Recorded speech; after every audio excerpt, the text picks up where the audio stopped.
Եվ այսպես Արևմտյան Ադրբեջան ծրագիր երկրորդ։ Հարգելի հեռուստադիտողներ, մենք հիմա այսօր բոլորս ոչ միայն ապրում ենք մի ժամանակահատվածում, որը ոմանք կարող են առաջին հերթին վերլուծել սպասվելիք ընտրությունների համատեքստում, այլ ապրում ենք մի ժամանակաշրջանում, երբ որ մեր հարևանները չեն էլ թաքցնում, որ իրենց համար սա պատմական հնարավորությունների պատոհան է Հայաստանի Հանրապետությունը վերածել Արևմտյան Ադրբեջանի։ Օրինակ Ադրբեջանի նախագահ Իլհամ Ալիևը շաբաթվա ընթացքում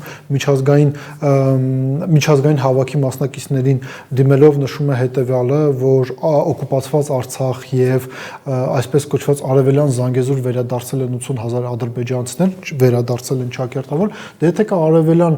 Զանգեզուր, ուրեմն կա Արևմտյան Զանգեզուր, ուրեմն կա նաև Արևմտյան Ադրբեջան, իսկ Արևմտյան Ադրբեջան իրենք ընկալում են Հայաստանի Հանրապետության տարածքները։ Ընդհանրապես, տեսեք նաև, եթե մենք այս ամեն ինչը փորձենք վերլուծել ներ-հայաստանյան խոսույթի համատեքստում, ադրբեջանցիները ռևանշիստներ են։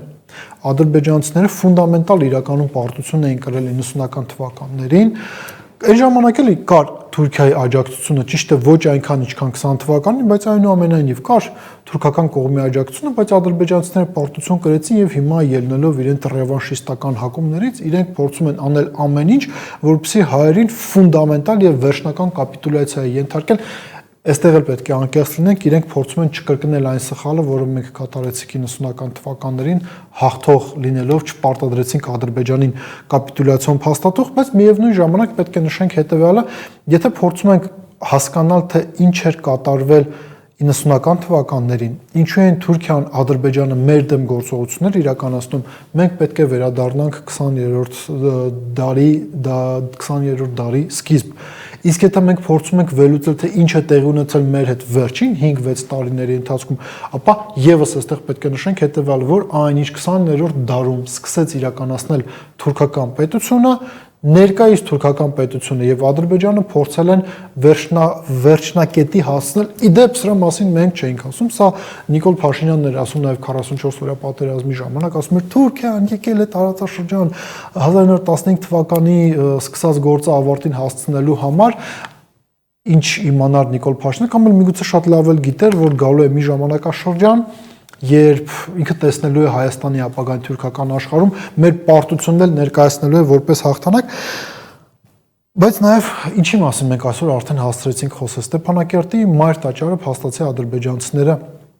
ոչնչացրել են, ու այս համատեքստում մենք պետք է իսկապես հասկանանք ինչն է դրդում Ադրբեջանին այս տեսակ քայլեր իրականացնել, արդյոք Հայաստանից են գալիս ազդակները հակահայկական գործողություններ իրականացնելու։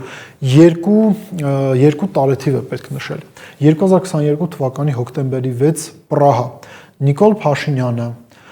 Արցախի հանրապետությունը ավելի քան 120,000 հայերով մեկտեղ հանձնում է Ադրբեջանին։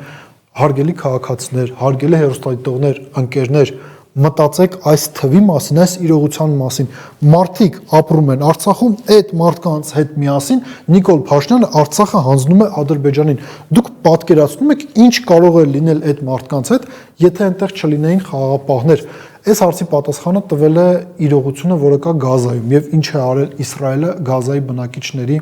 դեմ։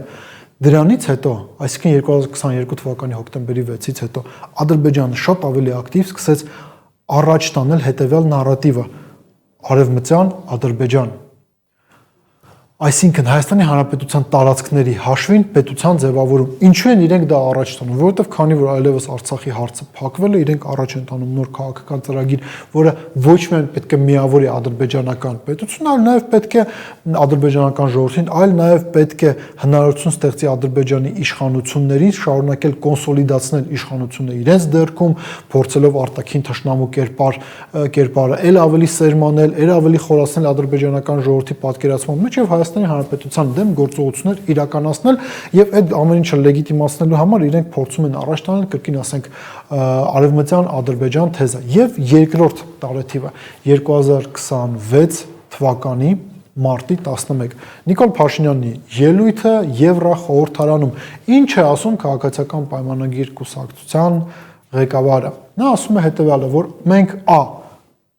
հրաժարվում ենք Ղարաբաղյան շարժումը շարունակելուց, B. Մենք չենք պայքարում նաև Արցախի ժողովրդի վերադարձի իրավունքի համար։ Եթե դու սա ասում ես, դու արձանագրում ես հետևյալը, որ հանցագործը կատարել է հանցագործություն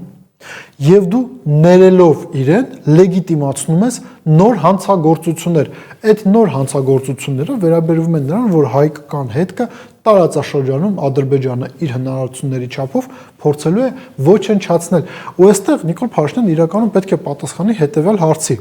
լավ, եթե մենք գնում ենք խաղաղության, ինչ է խաղաղությունը նշանակում է, որ տարածաշրջանում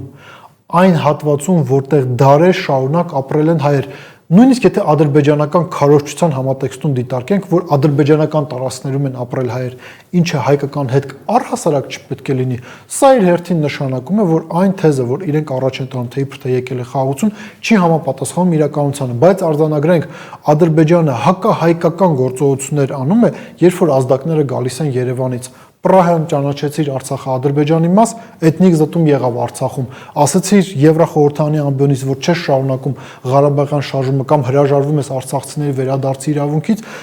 ել ավելի մեծ թափով Արցախում սկսեցին ոչնչացնել հայկական հետքը։ Դրա համար արձանագրենք թուրք-ադրբեջանական սիմվոլիզմը մի կողմ, Հայաստանից գալիս են ազդակներ, բայց ամփոփելով նաև այսօրվա մեր զրույցը, մենք պետք է